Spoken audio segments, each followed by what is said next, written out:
संध्याकाळची वेळ होती. आकाशात मावळणारा सूर्य आणि एका छोट्याशा गावात पसरलेली शांतता.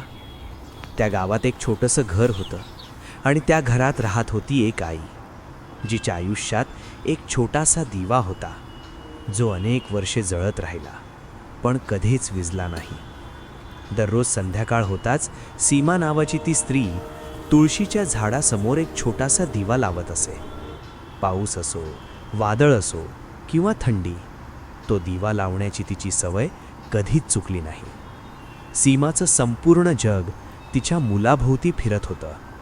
तिचा मुलगा आर्यन, स्वप्नांनी भरलेला, मोठं काहीतरी करण्याची इच्छा असलेला, तो नेहमी आईला म्हणायचा, आई, एक दिवस मी खूप मोठा माणूस होणार. सीमा हसत म्हणायची, मला माहीत आहे बाळा, पण कधीही माणुसकी विसरू नकोस.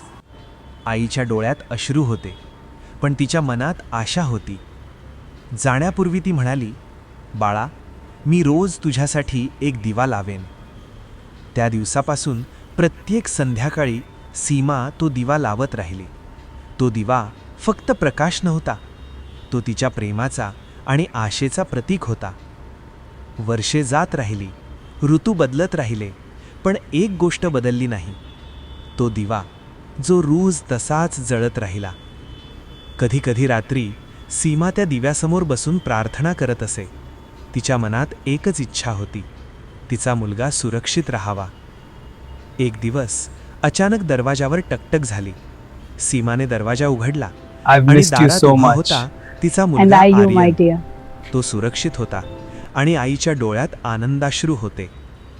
आर्यन म्हणाला, आई, जेव्हा जेव्हा मी अडचणीत होतो, मला नेहमी वाटायचं की कुठेतरी एक दिवा माझ्यासाठी जळतोय. सीमा हसली आणि म्हणाली, बाळा, तो दिवा फक्त तेलाने नाही, आईच्या प्रेमाने जळत होता.